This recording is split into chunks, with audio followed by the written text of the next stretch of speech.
আল্লাহ পাক রব্বুল ইজ্জাত বান্দাদেরকে যেমন দৈহিক খাবারের ব্যবস্থা করেছেন বিভিন্ন নিয়ামত দিয়ে, ঠিক এই রকম রব্বুল আলামিন বান্দার রুহানি খোরাকের ব্যবস্থা করেছেন বিভিন্ন ইবাদতের মাধ্যমে। দৈহিক খাবার যেমন দুই ধরনের হয়, রুহানি খাবারও ঠিক দুই ধরনের হয়। দৈহিক খাবার দুই ধরনের কেমন হয়? এক প্রকারের খাবার হয় যেটা মানুষের দেহের ক্ষয় পূরণ করার জন্য, যেমন সকালবেলা ঘুম থেকে ওঠার পরে কাজে বার হলো, দ্বিপ্রহর পর্যন্ত দুপুর পর্যন্ত কাজে কামে ব্যস্ত থাকার কারণে যে থাকান আসে, শরীরে যে ক্ষয় আসে, দুপুরে খাওয়া দাওয়া করলো, বিশ্রাম নিল, সেটা পূরণ হলো। আবার দুপুর থেকে নিয়ে সন্ধ্যা পর্যন্ত বা রাত পর্যন্ত কাজে কামে ব্যস্ত থাকলো, শরীরের যে থাকান আসলো, যে ক্ষয় হলো, সেটা পূরণ হলো রাতের খাবার খাওয়ার মাধ্যমে। তো নিত্যদিন নিয়মিত যে খাবার আমরা ভক্ষণ করি, এগুলোর দ্বারাই আল্লাহ পাক রব্বুল ইজ্জাত দেহের ক্ষয় পূরণ করেন।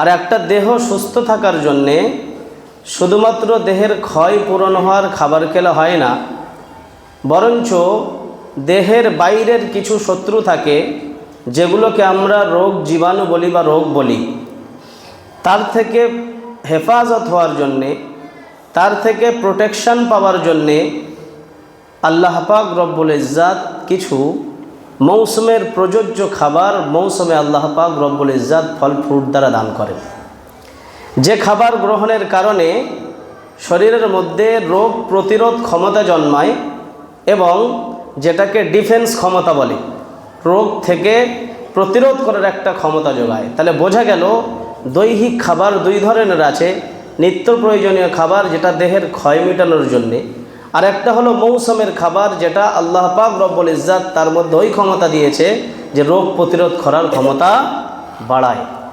ঠিক বললাম না ভুল বললাম?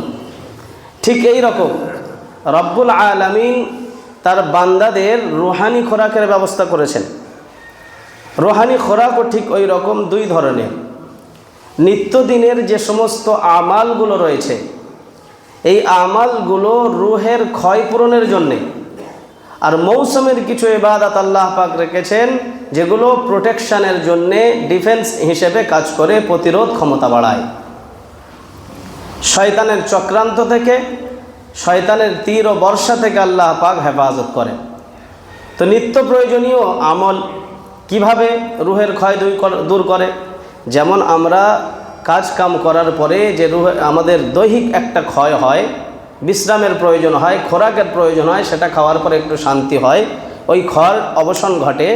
ঠিক এই রকম আমরা সকালবেলা ঘুম থেকে উঠলাম, ওঠার পরে ফজর নামাজ পড়ার পরে তখন থেকে নিয়ে জোহর পর্যন্ত যে সময় পাচ্ছি, এই সময় দুনিয়াবি কাজে ব্যস্ত ছিলাম। কখনো মাথার মধ্যে কোনো খারাপ চিন্তা এসেছে, কখনো ভুলে বা না জেনে কোনো গুনাহ করে ফেলেছি, কখনো আমি সময়কে নষ্ট করে ফেলেছি। বিভিন্ন কারণে রুহের যে ক্ষয় তৈরি হয়েছে, এই ক্ষয়টা যখন আমি সুন্নত তরিকায় আল্লাহ পাকের মহাব্বতে সব কিছু শর্ত এবং সব কিছুকে সামনে রেখে সুন্নত তরিকায় যখন জোহরের নামাজ পড়লাম, হাদিসের মধ্যে এসে আল্লাহ পাক রব্বুল ইজ্জাত তার প্রিয় হাবিবকে দিয়ে জানিয়ে দিয়েছেন, বান্দা জোহর থেকে নিয়ে ফজর পর্যন্ত এই সময়ের ব্যবধানে যে গুনাহ হয়েছে আমি আল্লাহ জোহরের বরকতে মাফ করে দিলাম।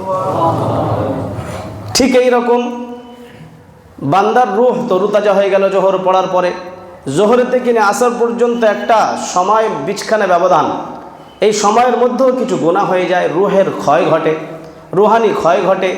সেক্ষেত্রে যখন আবার আসর পড়া হয় তো আল্লাহ পাক রব্বুল ইজ্জাত জোহর এবং আসরের মাঝখানের গুনাহকে মাফ করলেন, সুবহানাল্লাহ। এইভাবে হাদিসের মধ্যে এসেছে, ওয়াল জুমআতু ইলাল জুমআ কাফফারাতুল লিমা বাইনাহুমা, একটা জুমা অপর জুমা পর্যন্ত আল্লাহ পাক রব্বুল ইজ্জাত বান্দার জন্য কাফফারা স্বরূপ বানিয়ে দেবেন, সুবহানাল্লাহ।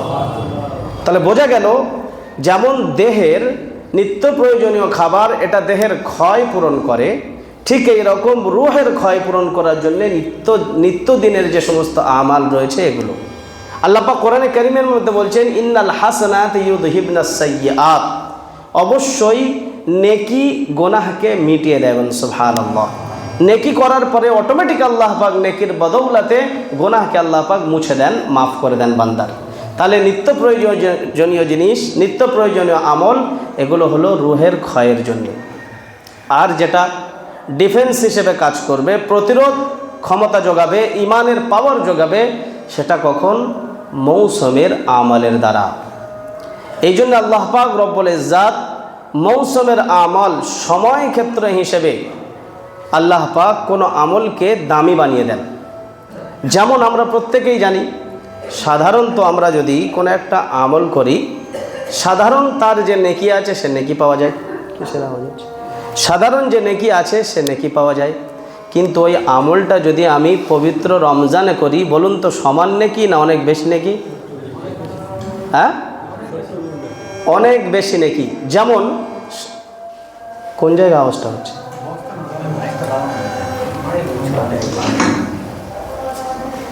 সাধারণত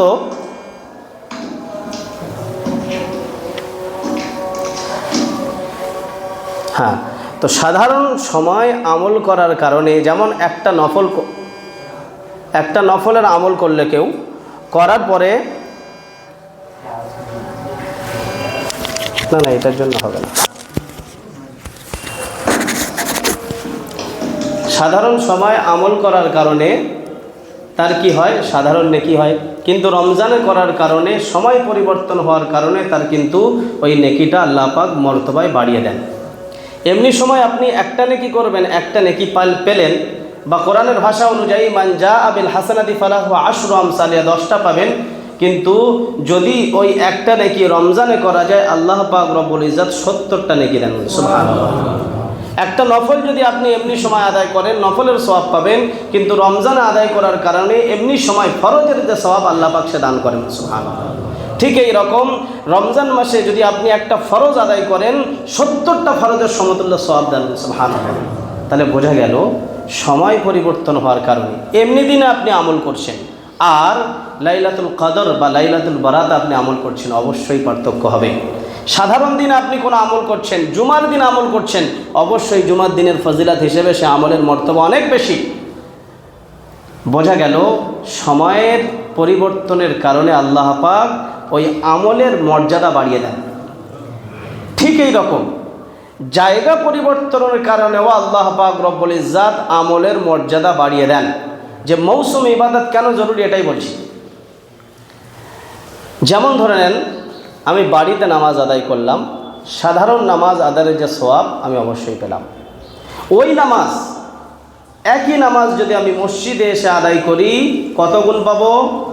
27 গুণ বেশি সওয়াব পাবো। অন্য রিওয়ায়াতে এসেছে 25 গুণ। তাহলে 2 রাকাত নামাজ বা 1 রাকাত নামাজ ধরি, হিসাবে সহজ হবে। 1 রাকাত নামাজ আমি বাড়িতে পড়লাম, 1 রাকাতের সওয়াব, যখন মসজিদে এসে পড়বো 27 রাকাতের সওয়াব। জায়গা পরিবর্তনের কারণে আমলের মর্তবা বাড়লো না বাড়লো না? ঠিক এই রকম ওই নামাজ আমি যদি গিয়ে বাইতুল মাকদিসে পড়ি, 1 রাকাতের সওয়াব এখানে মসজিদে পড়লে যে সওয়াব, ওখানে 1 রাকাতের সওয়াব হবে 500 রাকাতে। বলেন সুবহানাল্লাহ। হাদিসের মধ্যে এসেছে। আবার ওই নামাজ যেটা আমি বাইতুল মাকদিসে পড়ছি, ওটা যদি আমি গিয়ে মসজিদে নববীতে পড়ি, রাসূলুল্লাহ সাল্লাল্লাহু আলাইহি ওয়াসাল্লাম বলছেন মসজিদে হাযা, আমার মসজিদে নামাজ পড়লে তাহলে 1000 রাকাত নামাজের সওয়াব পাবেন। সুবহানাল্লাহ। আবার ওই নামাজ জায়গা পরিবর্তন হয়, আমি মক্কাতুল মুকাররমা হারামের মধ্যে গিয়ে পড়ছি, আল্লাহ পাক রব্বুল ইজ্জাতের প্রিয় হাবিব বলছেন যে 1 লক্ষ রাকাতের সওয়াব পাবেন। সুবহানাল্লাহ। তাহলে ক্লিয়ার হলো এটা আমাদের কাছে যে সময় পরিবর্তনের কারণে, জায়গা পরিবর্তনের কারণে আল্লাহ পাক রব্বুল ইজ্জাত আমলের মর্তবাও বাড়ান। এটা ক্লিয়ার।